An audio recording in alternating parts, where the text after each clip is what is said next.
So I'm standing in front of the work of Megan Herbert, who is our 2024 Political Cartoonist of the Year. So one of the great things about Behind the Lines is we can take cartoons from their original context and put them next to each other in an exhibition and make comparisons. So let's have a look at a few of Megan's works. Okay, so let's start with this one here. In this particular cartoon, we have an every woman climbing a mountain to talk to a guru. And one thing I really like about this cartoon are the colours in the background. That, you know, there's something very sombre about them that kind of evoke a feeling of moral contemplation, which is what the cartoon's kind of about. So the every woman in this picture is in a position that a lot of us find ourselves in when we ask ourselves the question, how can I afford to live, but also make sure I'm doing the right thing by the planet? And the guru doesn't really have any answers. All he can say is, sorry lady, I do moral contemplation.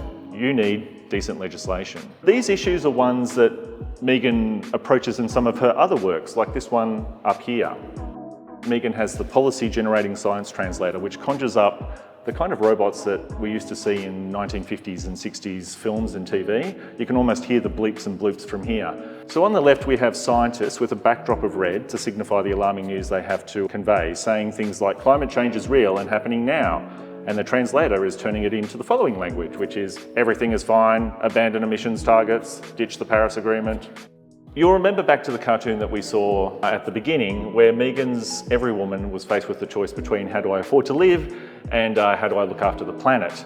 So this cartoon is about the former, how do I afford to live and afford housing. So what might take 1,000 words to express, a good cartoonist can capture in just a few deft illustrations. So Megan takes this maxim both figuratively and literally.